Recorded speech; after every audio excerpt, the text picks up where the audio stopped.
What's going on, guys? Boy Joey Shake 72 and my boy Philly Jim here. About to talk some Eagles Bills.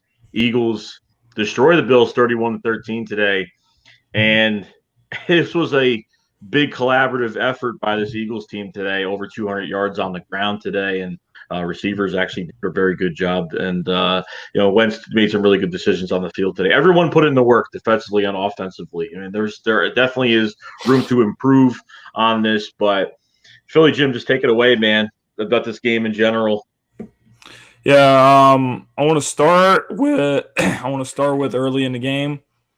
I thought our defense came out and played well. Fletcher Cox got in there. He got pressure on Josh Allen and got the strip sack, but the Bills recovered it. So the defense came to play well early, which really hasn't been the case all season long. But the uh, the defense really showed up early and often, and the offense had their moments in the first half. They pretty much struggled to get past midfield until the defense came up late in the first half, and we're down 7-3, and they get a fumble recovery, and the offense gets set up shop deep into the Bills territory, getting a touchdown. So it's 10-7. So going in a half with that, it was actually 11-7 since Doug elected to go for the two, and we got the 2-point conversion. But we have to tell you guys that the offense, the game ball goes to the offensive line. It goes to the running backs. Jordan Howard wearing these guys down late in the second half. He had some runs where he was just hitting guys in the mouth. You could see him just being the physical guy that he is. And Miles Sanders, shout out to Miles Sanders for getting his first career rushing touchdown. Took it 65 yards to the house. He got up to 25 miles per hour on this run. So Miles, he was running over 20 miles per hour on this run, and it was crazy. That was the fastest run. They said it was the fastest run by an Eagles running back each of the last two seasons. So Miles, he got shit done. Running backs got shit done. Even Boston Scott scored a touchdown. Our running game we hung our hats on the run game. With the way these receivers have been struggling, running the ball really is something that we need to continue to do. But we haven't really been able to do it since we're always down in these games. But we showed that if we can get a lead in a game, then sky's the limit. This offensive line can bully people around. This is a really good defense. There's a lot of good. This team was good against the run, but we ran for over 200 yards against them. Even Carson Wentz had some. He had some good runs. There were some plays where he did it himself. He wasn't perfect, and the stats won't show how well he played, but I thought he played well, made good decisions. But he missed a couple throws. There was a play in the first half where he missed a wide open Zach Ertz, pretty much killed a drive. But he made some good throws, made some throws into some tight windows. Found Alshon down the field late in the second half and for a 30-plus yard gain. So the whole team came to play defensively. It was a good performance. Running game got shit done. I thought the play calling was pretty good for the most part. I liked some of the shit that I saw.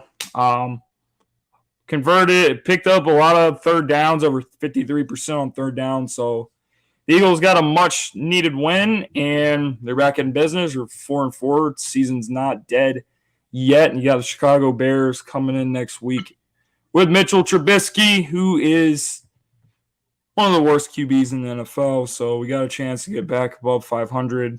Only trail the Cowboys by a game going to a bye. Hopefully we can make a move to bolster this team. I'm hoping we make a move for a receiver. I'm hoping maybe we make a move for a defensive lineman. But I think the most important thing that we can do is we gotta help Wentz on the outside. We gotta get him a receiver that has some speed. So it's pretty much what I got for now. Yeah, what I didn't realize was I don't think they ever really put Jordan Howard and Miles Sanders in the backfield at the same time. which was actually pretty cool because I didn't realize until after I saw the replay, and they were both on the field at the same time. And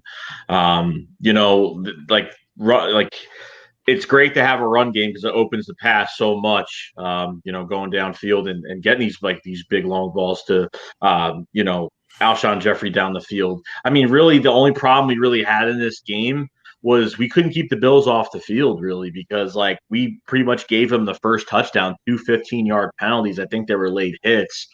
And they were just going up the field. I knew John Brown and Cole Beasley were going to give us a little bit of a hard time, but not as bad as previous weeks, as we all know this. So I think the secondary held themselves well. I mean, I put a video up on my channel of Jalen Mills was kind of hyping up this DB room in the tunnel before they went out, and I was really happy about that. It's weird because I was watching them warm up. They're showing the videos of them warming up and how they were. They seemed like they were very. I had this feeling before the game. I had this feeling watching that. And I was like, I had this feeling that they were ready to play this game today. And we were about to see, is this locker room really a problem, or are they going to go take it out on another team? And I didn't expect a blowout today, but when this team runs on all cylinders, it's amazing what they could do. And if you can, you're facing, you're going, Chicago's coming to Philly next week, and you got a chance by Tuesday at 4 p.m. to make some trades, do some nice things, and bring somebody in here.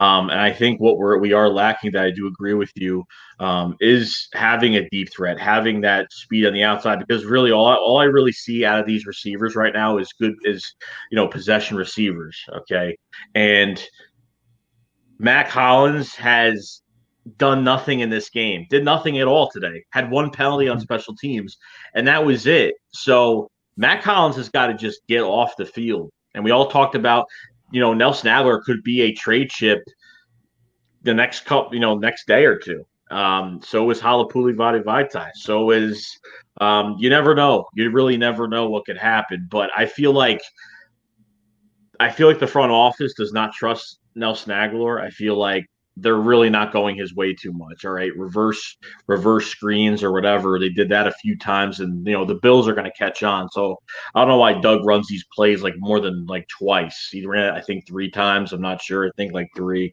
And we had a 9-yard loss when they caught us off guard. So I have no idea what's going to happen, but I'm just happy that they came out, and this wasn't like we won by a point or we won at the end of the game by a field goal. We dominated this game, and a few mistakes here and there. I think Carson Wentz, I know it was bad weather in Orchard Park today. I know the winds were going. I know it was raining out pretty bad. So I know a few of his throws were kind of off a little bit today. But as a guy that was sensing pressure in the pocket and was using his athleticism to run on his own and get those extra yards. That's what Josh Allen was doing. As soon as he saw an open hole middle of the field that was created, he ran and did not, he didn't care. And that's what Carson Wentz has to do. And I think this team is ready. I think this team, I just want to see consistency. That's it. But I honestly think we really do need some speed on the outside, because I'm telling you right now, you see other deep threats in the league like Robbie Anderson that, is on the trade block right now, only had, 43 yards receiving today. And with Carson Wentz, he's going to throw that ball downfield if he sees a nice release off the line. And you saw it with Deshaun Jackson the first game. And he could do it again with another receiver. We know that, Carson will throw deep when he has to. And it will open up so much more. And everybody will be making plays if you bring a deep threat in here. I know cornerback's a huge, big problem right now. I know the Eagles. I think the Eagles, I've already read more news. The Eagles are still trying to pry Patrick Peterson away from the Cardinals. They ain't stopping. They're still trying to get him off the Cardinals right now. And the Cardinals are not budging to get him off the roster at all. But if the right deal is in place, you could do it. I'm not saying that, if, I of course we want a young corner to give a big extension and to be here for the future. But if it's someone that could be here for 3-4 years, whatever it is, and a guy like Patrick Peterson or whoever, really, I just have a feeling that if the Eagles are going to do anything, it's going to be for a wide receiver, or it's going to be for maybe a defensive lineman, I think only a sack or two today on the day. And, we signed two undrafted defensive tackles and then brought up Bruce Hector from practice squad to active roster. And Bruce Hector actually had some pressures today, which was kind of crazy. So he actually didn't really do bad as I thought he was going to do. He actually did a pretty good job. So, and that was a guy that we traded to the Cardinals to get Ruby Ford, that safety that plays very well in special teams. And then Bruce Hector didn't make the team for the Cardinals. So we pretty much brought him back. So I'm pretty happy about. I just want this to continue. That's the only problem. Right. Like, we have one good game. I just want it to continue. That's it. Right. Talking about the trade deadline a little bit. Tuesday, 4 p.m. Gotta make a move. Always gotta make a move, and they're saying this team wants to have some fun at the trade deadline. So we're gonna see how much fun they want to have. A lot of people would like to see us trade for this defensive back. Personally, I don't. I think that we'll be okay with the corners that we have. Even though that sounds a little bit crazy, but I think it's a little different now that Sidney Jones and Miller are starting. I think Jalen Mills has impressed me since he's been back. And I think Ronald Darby actually made some good plays today on a 4th and 10. He had that pass breakup. So you got those two. The guys, they're not bad, but they're not good. They're not great, but they're not bad. And if you get Maddox back and you get Cravon LeBlanc back, right, that slot position, you'll be covered. I think you'll be pretty much covered. So I think it's more important that you get some help on the outside and you get offensive linemen. So I'm looking at 2 possible trade packages. We could try to get going this week. So the first one is Robbie and Leonard Williams. I think if you get Timmy back and you got another defensive lineman like Leonard Williams, then you start to get back some of the depth that you lost when Malik Jackson went down and Timmy goes down and Timmy comes back. But I think that is one. And then the other one that I'm thinking is try to get Geno Atkins and AJ Green over here. Mm-hmm. But it may not even be like that, The Eagles, they might be going fishing. They might be going fishing for a big fish. And guys, don't get your hopes up, but I'm gonna go out on a limb and say it. The Browns lost again today, and I think the Eagles are going to go fishing for a big fish. And I think they're going to try to get Odell. Yeah, it's weird because of how bad the Browns are playing. They might have to hit the reset button just from they were probably the most overhyped team this past offseason. I know other teams are overhyped, but this team was on paper just hyped up from all the moves they made. And if you're looking to, just remember it was 4 weeks ago when I forgot the guy's name that sent out that tweet that has a radio show on ESPN or whatever, talked about that there were teams going after or calling about Odell Beckham.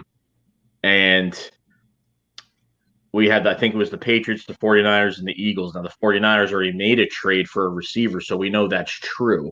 Okay, yep. So Emmanuel Sanders with the 49ers, good for him. He deserves to be on a winning team and do his thing.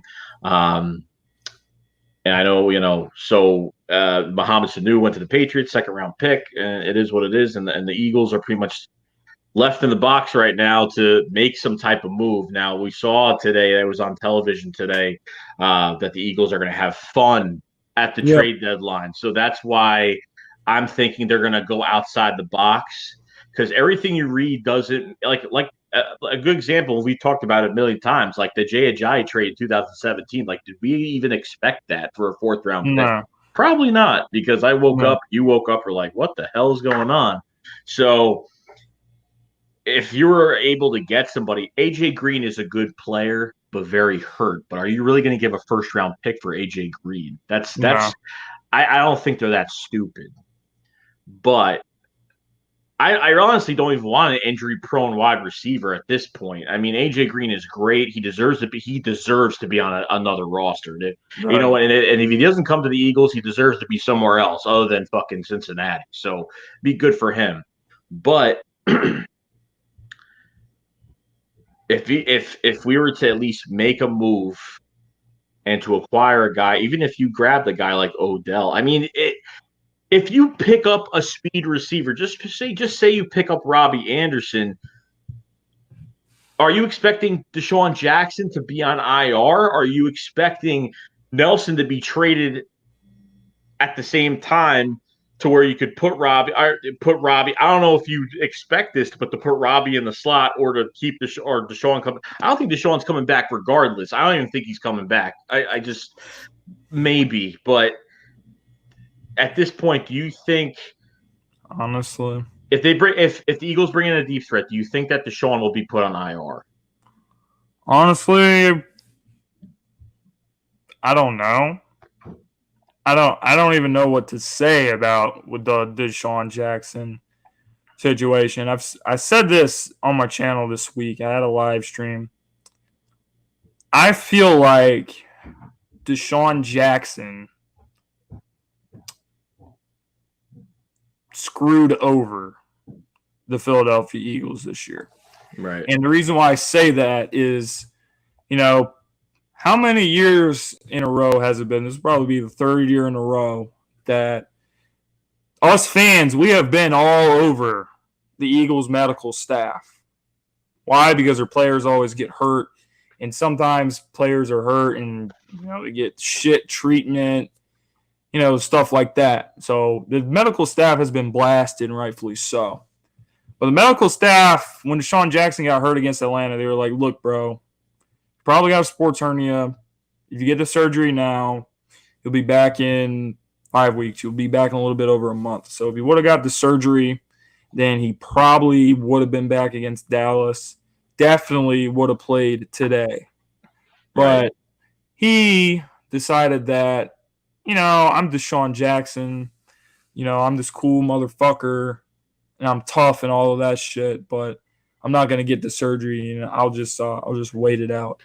And every week we're hearing shit like, oh well, he's feeling good and he's running and he's doing stuff. And every week, Doug says something about it, and I'm just like, oh, he says this shit every week, so he ain't fucking playing. It's like that every single week. And they're saying the last thing Doug said was that, oh, we're probably going to get him back on the grass next week. What the fuck does that mean? You're going to get him on the grass? I need to know if, it's like, oh my gosh, Deshaun Jackson might actually get on the grass. Like, what the fuck are we talking about here? Does that mean he's going to practice? Does that mean he's closer to playing or whatever it is? I don't honestly know. And it would be nice if we were able to know the answer to that, but I really feel like Deshaun and his ego pretty much fucked this entire Eagles offense, because if he would have got the surgery, he would have played today without a shadow of a doubt. But let's say that he does come back anyway. I think this is what you do. I think what you do is you're going to get rid of Nelson Aguilar, and you're going to hold on to Alshon Jeffrey. You're going to bring in a speed receiver. I don't know who the hell they're going to bring in. Earlier I said I'm going out on a limb, and I'm going to say the Eagles reel in the big fish, Odell Beckham Jr. But let's say they bring in Robbie Anderson. So you got Robbie Anderson, you got Deshaun Jackson, and you got Alshon. And then what are you going to do with the slot? You're most likely two Eagles are going to move at the trade deadline if the Eagles are looking to make significant moves. And those two guys are going to be Big V and Nelson. So then you're probably going to ask, well, what are we going to do with slot receiver? Well, people may not want to hear this, but Jordan Matthews is on the market. Jordan Matthews is one of those players that is a system player for the Eagles. And he plays well in our system. He makes good plays in our system. You saw what he did last year with us. He scored. Hell, Nick Foles found him down the field against the Saints in that playoff game and that lost in New Orleans. Mm-hmm. So Jordan Matthews, I think, can play. He has a good relationship with Carson Wentz. I think he has a better off-the-field relationship, way better off-the-field relationship than he does with Nelson Aguilar. You know, right. the players are saying there's no problems in the locker room, but I'm sure not all the receivers get along with Carson Wentz as much as we would want them to. And I think Nelson is one of those guys that dude's got to go. The dude hasn't produced. The dude has given up on plays. He's done too much for us to, want to keep him. So what I would do is you bring another speed receiver. Hopefully Deshaun is able to play. You still got Alshon Jeffrey. Hopefully he gets healthier as the season goes on. But I think that's what you do. I think that's what you do. And if you do that, then I think the offense will be ready to rock and roll. Yeah, I agree. I agree with everything you just said. This offense just needs we just need this. I just want to see the consistency. And, I going to this Bears game next week, I know Trubisky has not played well. He's been injured. And he has not played well at all. I think with pressure, he gets a little, and we already had that. We already kind of just by, beating them in the wild card game, even facing him in the wild card game. I've seen when he shook in pressure, he usually throws some pretty bad passes, but and it's in Philly. We're back home, which is a good thing on top of it. So it's nice. We really need to, this team can look very different by Tuesday or by, pretty much by this trade deadline. So you can have a piece on this team that's going to make this whole offense very different. The secondary could look different. Defensive line could look very different. All it's going to take is one pretty good move. Because I know how Big V is generating some good – is generating it with some good buzz. I've been hearing he's been generating good buzz. So if they're, desperate teams that need a left tackle or, especially left tackles, you're going to ask for high prices. Like I remember it was like a few years ago. Remember, like we were looking to maybe get a left tackle because Jason Peters was always injured, and there was Joe Staley at the time, and they want 49ers want a first round pick. Like that's what teams do at the trade deadline. It's a fleece period, but when you have a desperate team that needs a position badly,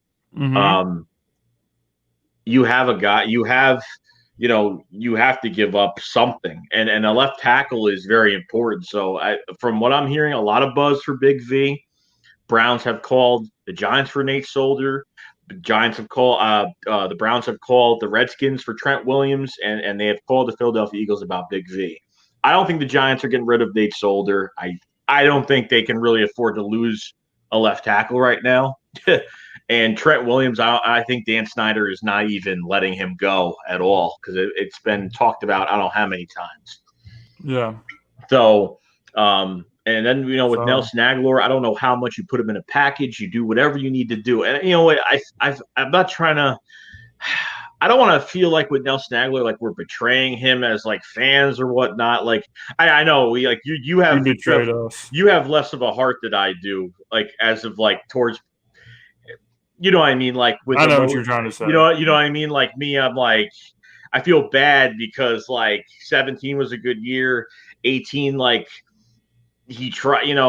There wasn't enough going his way, and then this year came to where he's on a contract year pretty much. Yeah. And if he made those certain catches that he needed to make, like the Atlanta Falcons game, like the Vikings game, stuff like that, to where he's looking that good, to other teams, he'd have some worth. Okay. And I'm just really upset over it. Like, he's not even in this offense. I don't even think he's in this offense. Like, what is he going to be used for? I mean, the guy got drafted with 4.4 speed, and it just seems like he just can't get open, or the Eagles don't want to pass to him, or they're not relying on him too much. I don't know what it is, but something's got to get done here because we can't have Matt Collins and Nelson Aguilar in this offense if they're not going to produce, especially Matt Collins. I mean, we don't even have to talk about Matt Collins. We know about Matt Collins, but Nelson Aguilar is just.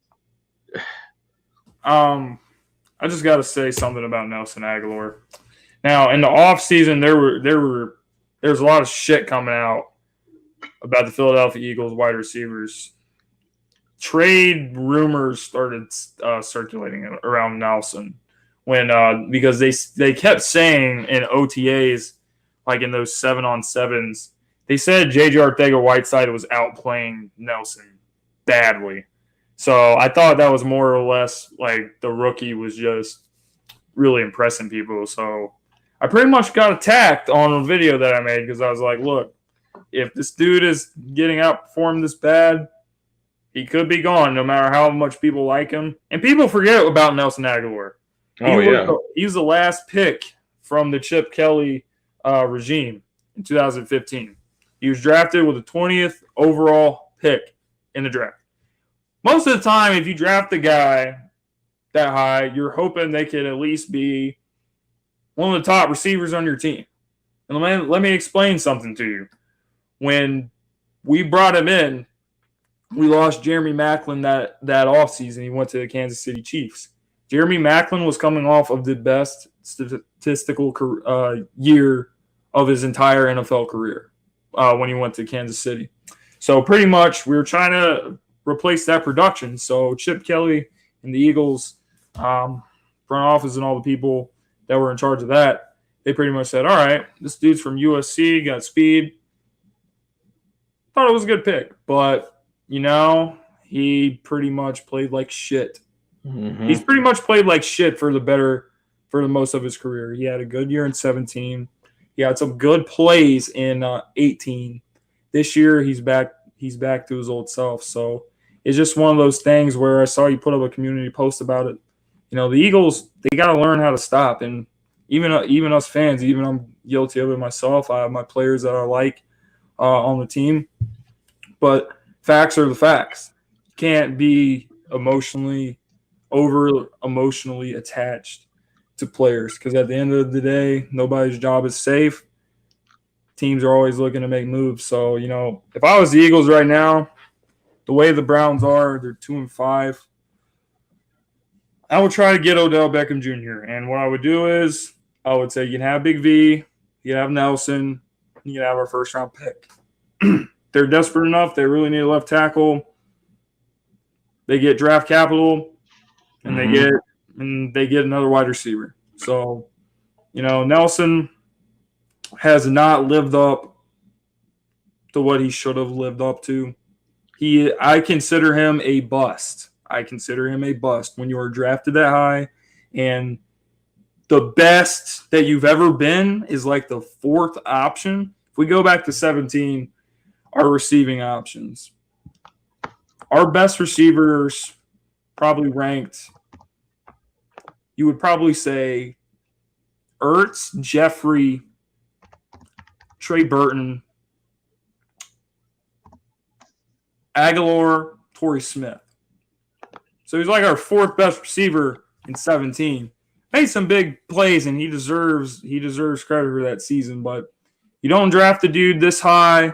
The dude's was making $9 million this year. You don't make that much money. You don't get drafted that high to be the fourth wide receiver.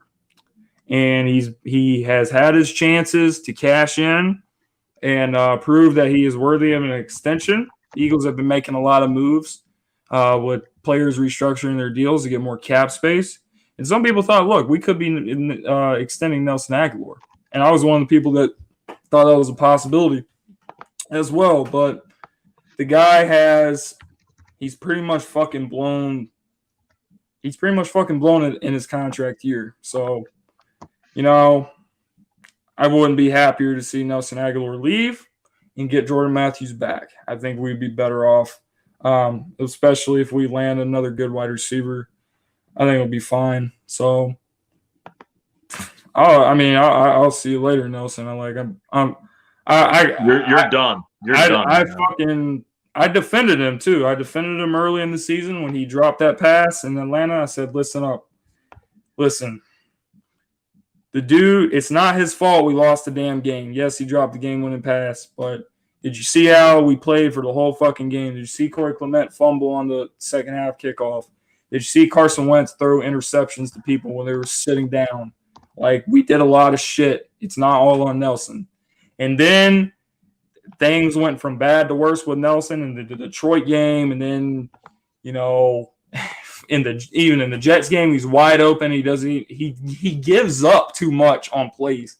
Yes, if you get grabbed, you get grabbed, but you still have the speed to recover from that and go get that ball. You have the speed to recover from the same type of thing happened to you in Minnesota, and you go get that ball. The ball is it's like 3 inches from you, but you can't extend your hands out against the Dallas Cowboys in a crucial situation. And make these type of plays. So in my eyes, he's a bust. He's blown. He's been given the chances, even when these guys were like in that Detroit game. That was his chance. That was really his chance. You know, with Deshaun out, Alshon Jeffrey out, you're pretty much the best wide receiver on the team. You got Whiteside, your rookie, not really ready to play right now as a starter. Mac Hollins sucks before the season. He says, "Hey guys, listen." And by the way, for the people watching that know how I feel about Mac Hollins, they know that I think Mac Hollins should not have made the team. It really bothered me at the beginning of the season when Mac said, you know, yeah, I'm listed as a wide receiver, but I really don't want to play wide receiver. I want to play on special teams. I thought that was a huge red flag, but that's besides the point. That was Nelson's shot. That was Nelson's shot to say, hey, I'm the best player. I'm the best receiver on the team with these guys out. This is my chance to shine and make some big fucking plays. He blew it. Too many drops. Gives up on too many plays. Fumbling the ball. He's pretty much blown every opportunity that he's had this year. So, and actually, if you look at it on paper, when we don't target Nelson that much, like I think he had a couple targets today. And at the Green Bay Packer game, I think he only had 1 catch or something. He had 1 target. Maybe not even, I don't even think he had a catch actually. So, you know, when he does, even when he's not involved in the game, shit, we're fucking winning games with him not doing shit. So, you know, I'm out on Nelson Aguilar. I stuck with him for a long time, but the guy's a fucking bust. It is what it is. Time to move on. Yeah. No, I agree 100%. If you guys haven't, I already put the links. Subscribe to Philly Jim's YouTube channel. I really do appreciate it.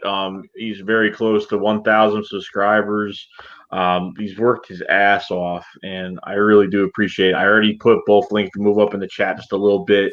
I put his link in there, as well as to subscribe to our the Read and React show. We're just trying to build the channel up a little bit. I already put the link in there, just trying to build it up a little bit. It's got about 130 right now, and kind of want to get more on there till we start doing some things more on there. So like we're going to be doing the previews on Philly Jim's channel and then doing the post games on over here. So if you guys do, I really do appreciate it if you subscribe to Philly Jim and subscribe to the Read React show. Really do. And if you're new on here, subscribe to this channel as well. So we're doing this every week, and there's going to be, a lot of changes will be made, especially in the coming off seasons and stuff. We're going to get more creative and do some different things as well. So really do appreciate it, guys. Yep. Appreciate it, guys. So what do you think about trading for Darius Slay? Darius Slay?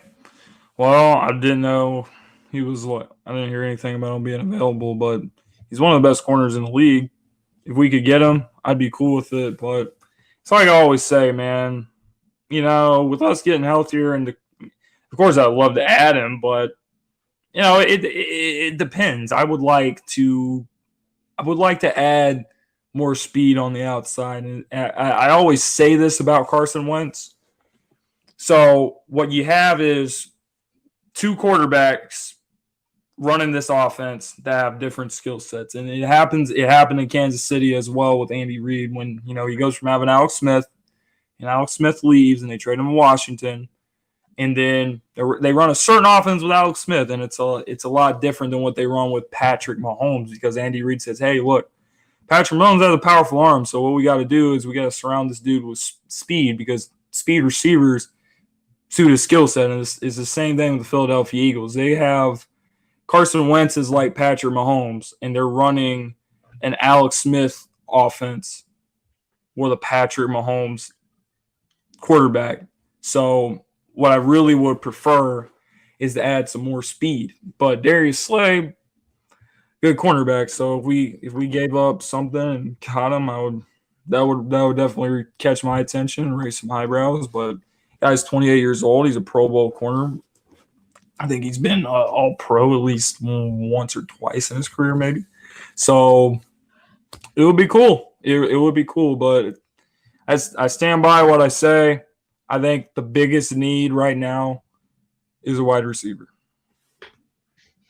Yeah, it's crazy how much a deep threat makes a huge difference to an offense. And with a defense that is really holding on with injuries and everything like that is pretty cool. So I want to go over, there's a few more names I want to go out. I was on Twitter before the game started today when I was working, and I was looking at some names that were, I mean, nothing that I'm going to be like, oh, I want these guys, but it's just funny how.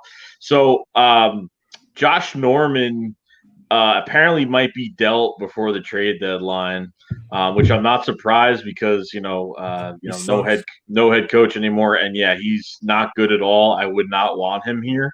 Nope. And another interesting thing, me and Philly Jim have talked about this. Actually, Philly Jim pretty much said this because when the LA Rams acquired Jalen Ramsey, they're paying a lot of guys, Brandon Cooks. Yep. And Gurley and Jared Goff and all these guys, Donald. and Donald.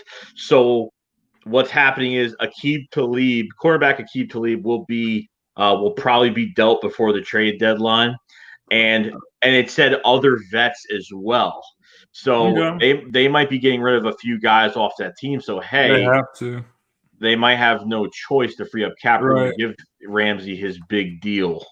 I mean, if you look at what the Rams have, they're paying they're already paying Donald over $100 million. They're paying Goff $100 million. Paying Gurley's one of the highest paid backs in the league. Brandon Cooks on a big contract. You bring in Ramsey, so they pretty much sacrificed 5 years of not having a first-round pick through all the deals they've made. So, that's a tough position to be in if you're not going all in to win a championship. And if they're gonna trade what they gave up for Ramsey just for him to be there the rest of this year and through next year and hit free agency, I would be very, very surprised about that. I truly would. And then on top of that, they got another receiver who's due to get paid, and this dude has been more of a go-to receiver than Brandon Cooks has been. For the Rams. Yeah, he had a big game today. The guy had over 200 yards today. The guy had it was halftime, and I was looking at the stats, and I was like, damn, this guy already has 165 yards in a half. I mean, Atlanta, I don't even know who the hell they were playing, the Bengals or somebody. Mm-hmm. I was like, damn, well, it must be really that bad. So, but anyway, they got to pay these guys, man, and there's not enough money for them. And the way things are set up right now, they're about to be their future's fucked if they don't win a title. And not only that, you gotta pay all these dudes, and there's not enough dough to go around. So they gotta. I think ideally what they would like to do is they would like to get Brandon Cooks' contract off the books, and they would like to get Gurley's contract off the books. And then that would free up enough money for them to pay Jalen Ramsey, who they mortgaged 2 first-round picks for. So that's where I'm at with that. The Eagles were interested in Brandon Cooks. Both of the times he got traded, when he first left the Saints and went to the New England Patriots, and the Patriots traded him to the Rams. They tried to get him both times, but they just didn't want to trade their first-round pick for Brandon Cooks, and that's why they didn't get him. And even when Chip Kelly was here, Chip Kelly I believe, wanted to draft him, but he was off the board of the Saints. Saints jumped over the Eagles in the draft in 2014, I believe it was. So anyway, yeah, I mean, Brandon, if we get Brandon Cooks, and that would be just as good as getting Robbie Anderson. Yeah, look at it like Cooper Cup, man. Like they got to pay him too, and look at what he's doing. Like he could break tackles. I mean, that guy is just He's a beast on the field. And then you sent me from NFL Update today that their team's calling the Falcons to trade for Julio Jones. Oh, it was Julio Jones. It was DeAndre Hopkins from the Texans. That is crazy. Why? What the fuck? But dude, they're on a good streak right now. Like they're no, it's not gonna happen. But it's just weird that teams are like, "Yo, what do you want for DeAndre?" Anything can happen, dude. If there is, I know we're bashing Howie Roseman a lot. If he gets Hopkins, then I take back everything I said about him. If we look, I know we've been bashing Howie Roseman, but it's not like he hasn't tried acquiring players. The problem is they want the full house. You know what I mean? Especially the Jalen Ramsey thing. I think he should have pulled the trigger on it. But the problem is the Rams are the only team that would actually give up that much, be without 5 first-round picks by doing this. And they're in win now mode, and they're only and they were in 3rd place at the time in their division. So it's just weird to make a trade like that when you're not even. You know what I mean? I can understand a big trade. I don't even think it makes them one of the top teams in the NFC. No, honestly, do we even think the Rams make the playoffs with their division?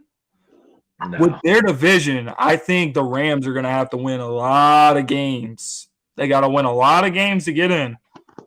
49ers look like one of the best teams in the NFC. Oh, yeah. They're still undefeated. They hung 50 on the Carolina Panthers today. Oh, wow. Seattle, I think Seattle's a damn good team. I mean, they run the football. They got playmakers. They got Tyler Lockett out there making plays. They got a good tight end. I think they traded for a tight end from the Steelers early in the season. He's made plays for them, and Chris Carson really running the football effectively for them.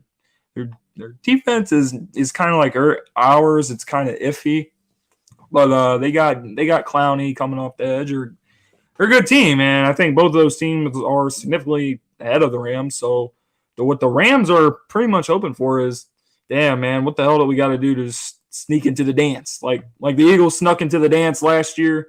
We just kept saying to ourselves, what if we can sneak into the dance? But I think with the Rams, man, they're going to have some shit go their way, and that's going to be tough on them to if they waste this year. The Rams, when they made this move, they're pretty much saying we're all in on getting back to the Super Bowl and winning the Super Bowl either this season or in next season, 2020. So it's a tough situation to be in. If this backfires on the Rams, it's going to be tough for them. So, do you think the Eagles are very much alive right now? Do you think they are awake? Absolutely. Right now? Absolutely. I just want to say that winning today changes a lot, and it was easy to be down on the Eagles after the last 2 games because you just look at the team and you're like, does this team even have anything left? Is there any life at all in this team? Does this team hate Carson Wentz? Do they wish Nick Foles was here? A lot of these things are easy to say, but I think a win like this changes a lot. And you had guys like Fletcher Cox and Brandon Graham talking after the game saying, hey, look, there's a lot of motherfuckers that's been talking about us, talking about our locker room, but Brandon Graham, he just came out and said it. He said, listen, people that's been saying this shit, they don't know what the hell they're talking about.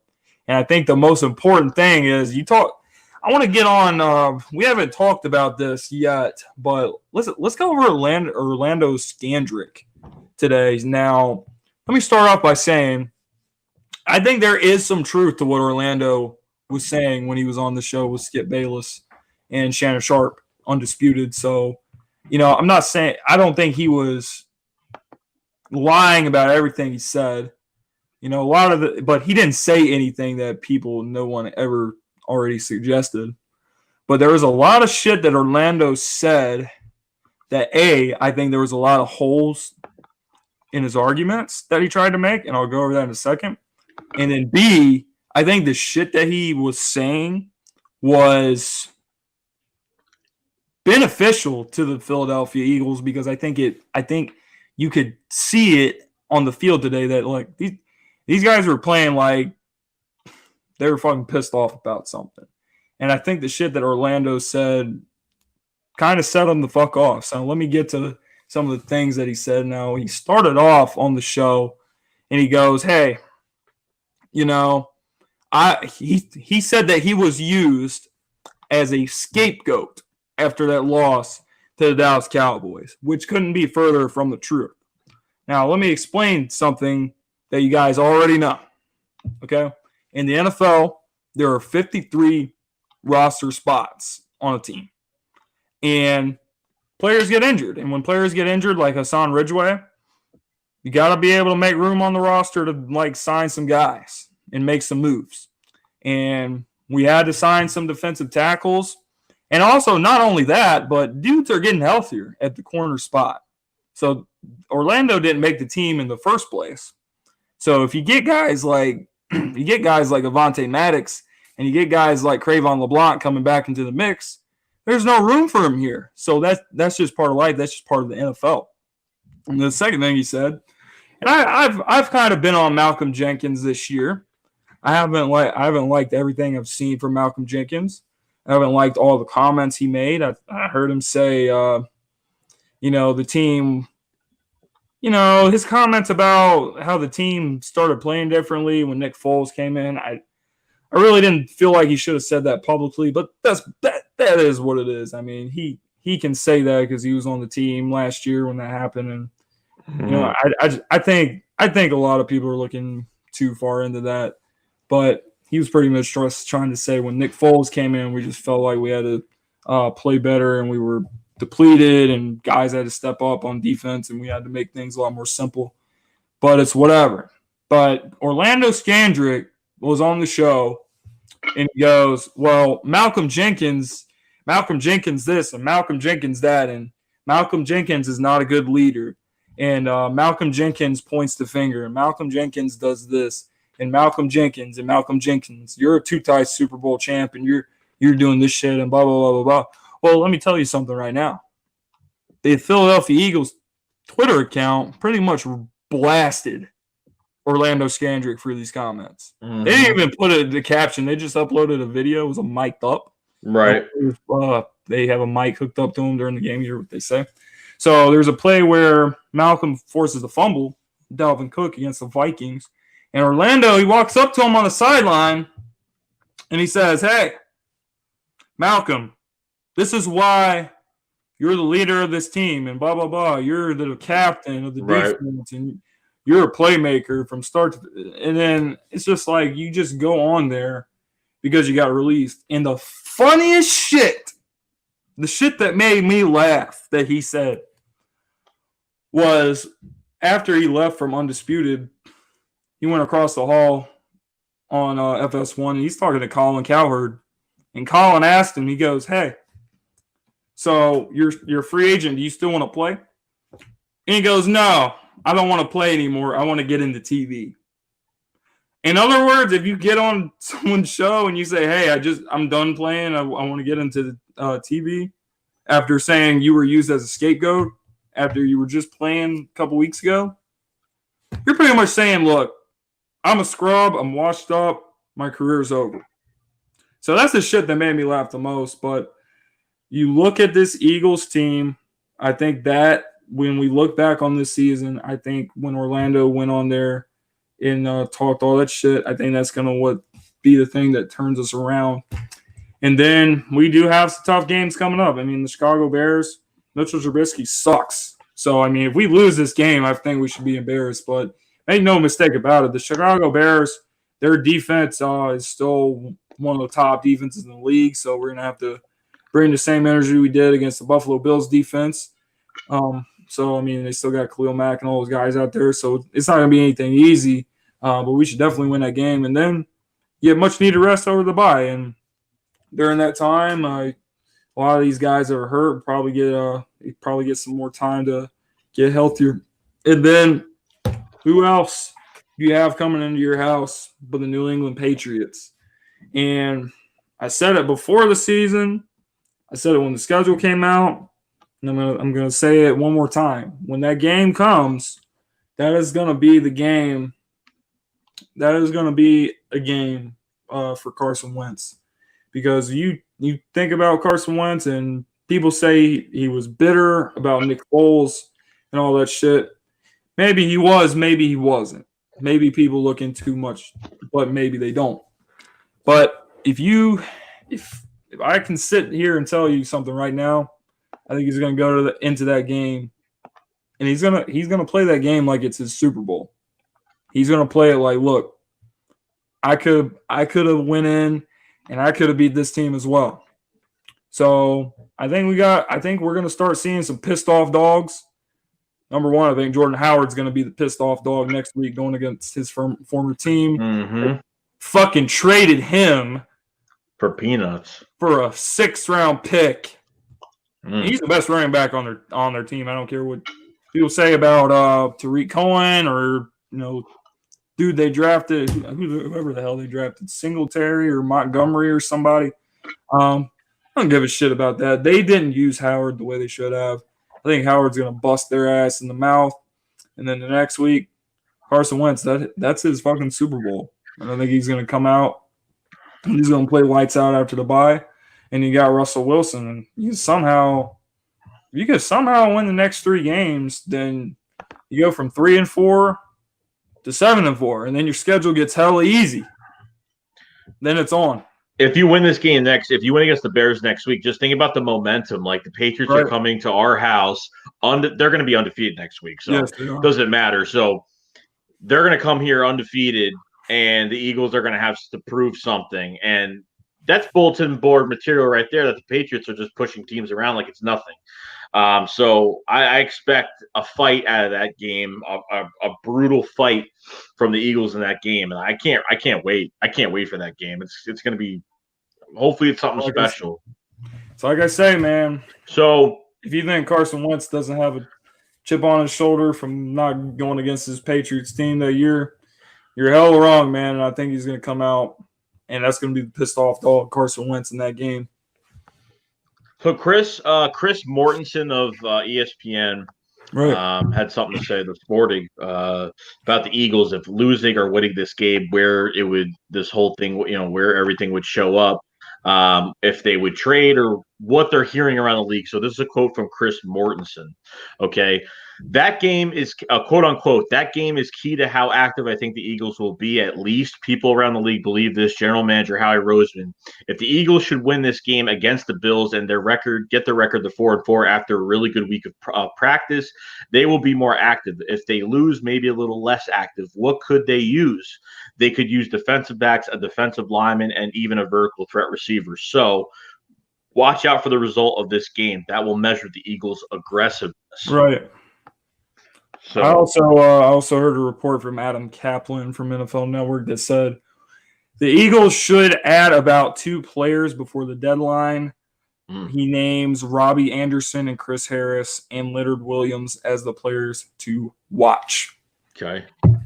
So do you think Leonard Williams would thrive next to Fletcher Cox? I hope he does. I mean, because otherwise, I'm a little skeptical about Leonard Williams, but I think defensive linemen in general. I think we could add pretty much any defensive lineman, even if there has been. I think we could bring them in, and they would play well in this defense, because this defense is predicated on the front 4. It's predicated on stopping the run, and it's pretty much all we need them to do. It's not rocket science, but I'm just worried about with Leonard Williams. I haven't looked at his contract, but I know he's signed to somewhat of a hefty extension. So what I don't want us to do is end up giving up something valuable for him, and he comes in and struggles. But I think the Eagles do need to trade for a defensive lineman and a wide receiver. I think those are two positions I would go after. Our corners, like I said, we're getting healthier. I cannot fucking wait to get Crayvon LeBlanc back. Crayvon LeBlanc's one of my favorite players on the team. I like the way he just flies around and makes all these plays. He has a lot of energy that he brings to the secondary. So you're getting healthier at the secondary. But the best case scenario, even if you get healthy at wide receiver, I still feel like there's a little something that's missing there. And it's like I always say about Carson Wentz and his skill set. You got to surround him with players that complement his skill set, and those are speed receivers. So if Deshaun Jackson, regardless if he comes back or not, get him back if you can, and get Robbie Anderson. And I think you're in business there. But with the defensive line, you get Timmy back, and if you add another guy inside like Geno Atkins or Leonard Williams, I really think some shit could go down, and we could be pushing for a run. And it's like I said, our schedule gets tough, but I think this team, after this win today, they're equipped to go on a run. And who knows, we could hand the New England Patriots the first loss. Can we finally get the monkey off our back with Russell Wilson? That's going to be tough to do. We haven't beaten the guy since he was drafted in 2012, same year Nick Foles was drafted. Both of those guys came out of the first round, believe it or not. Right. The third round. So, we could go on a run, and then we meet Dallas in Week 16. That game could be for all the marbles. And if we come out pissed off after they kicked our ass, we could win this division and host a home game in the playoffs. And it's like I always say, all you got to do is get in the dance. If you can get in the dance, anything can happen. So this team makes the right moves. I think the rest of the team has an attitude like, hey, it's halfway through the season now.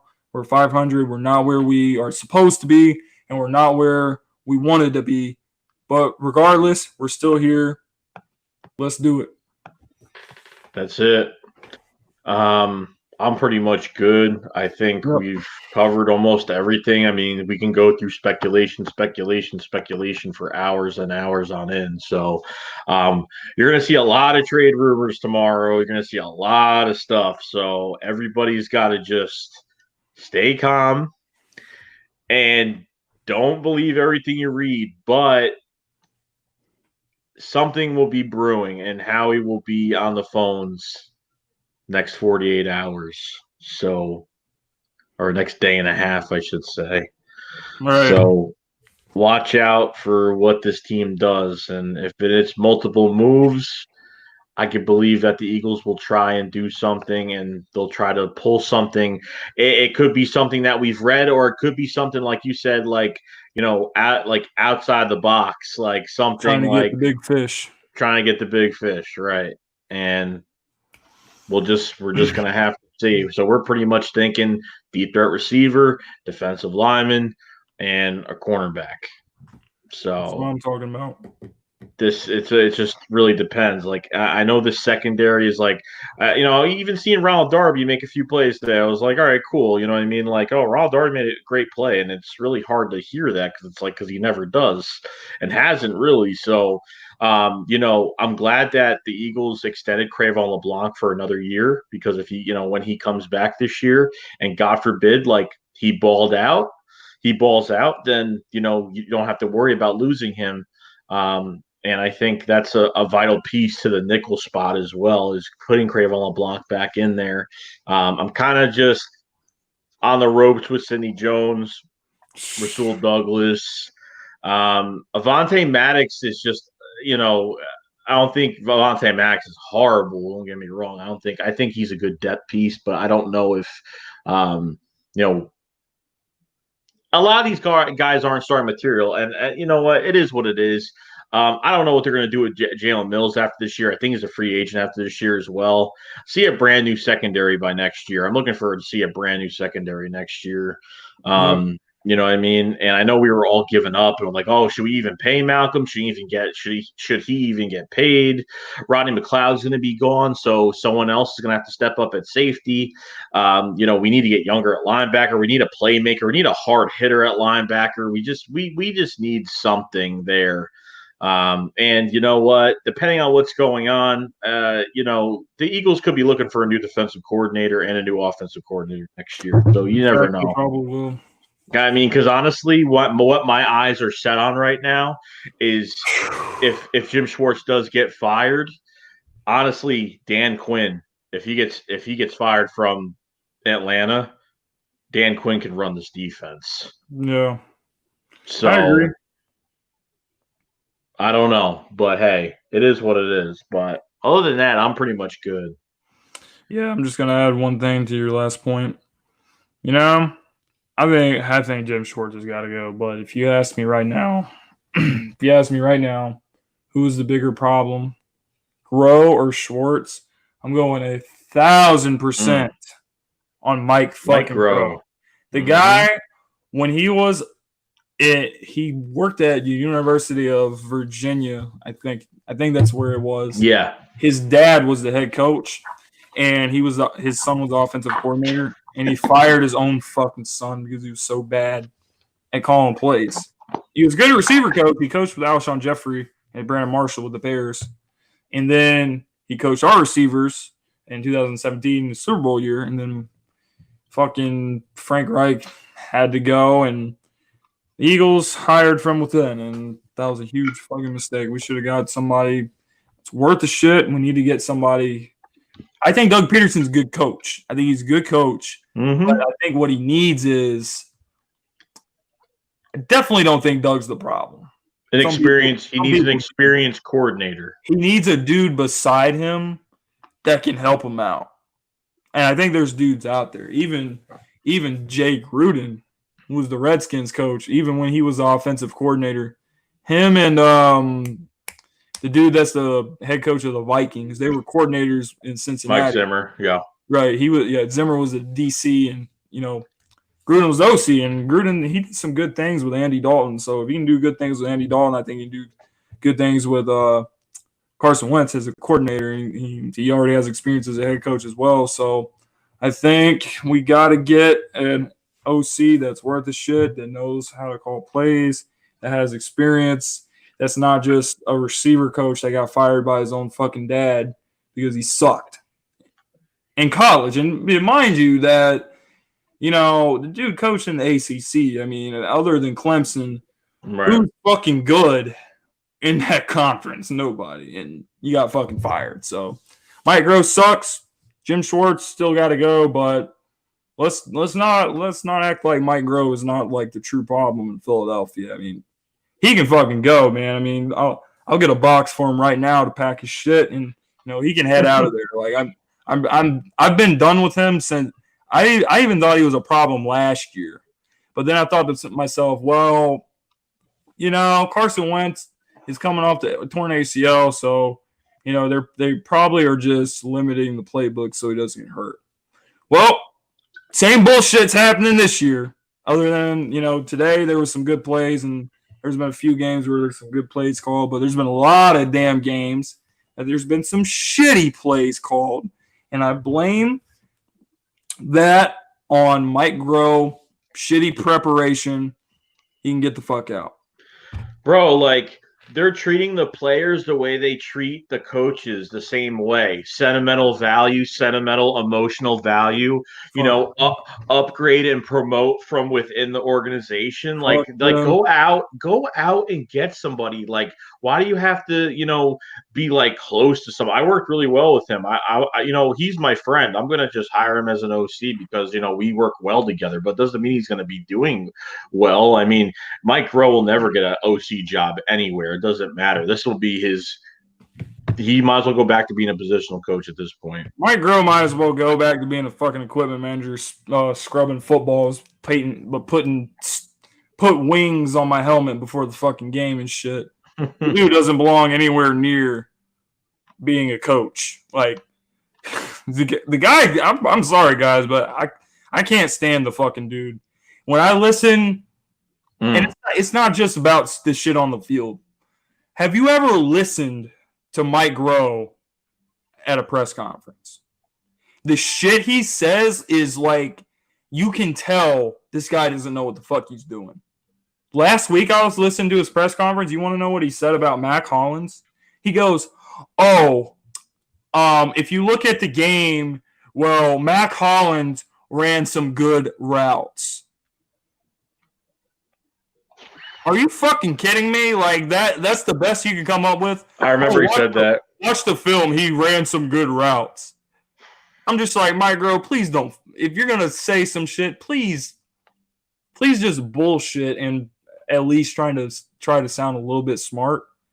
Because the guy just sounds like he never knows what the fuck he's talking about ever. Right. Ever. Anytime that I've ever listened to him, I'm like, wow, this guy is so fucking stupid.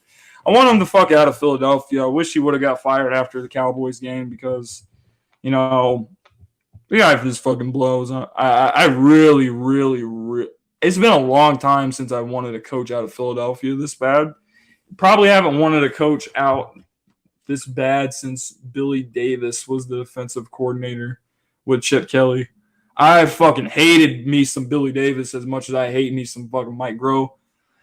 I want him the fuck out of here ASAP. But other than that, that's all I got to say for this show. For the people that sub to my channel, thank you guys very much. Please sub to the Read and React show. We are still building that thing. So we appreciate you guys, and we'll see you on Wednesday when we talk about the Chicago Bears game over on my channel. So thank you guys for all the support. Yeah. Let's see what happens in the next day or two. So we're gonna have we'll definitely have some videos out for you guys for sure within the next day. For sure. If nothing happens today, tomorrow, then hopefully we have some names out there by tomorrow. We probably will. Just keep your cool, stay calm and collective. Don't go crazy. Don't believe everything you read, but just stay nice and calm. And that's it. So I'm good. Like I said, please subscribe to Philly Jim's YouTube channel. I really do appreciate it. Subscribe to the Read and React show. Subscribe to this channel if you haven't. And that's it. So if you're good, I'm good. I'm good.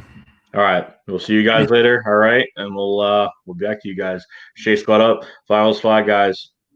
Peace.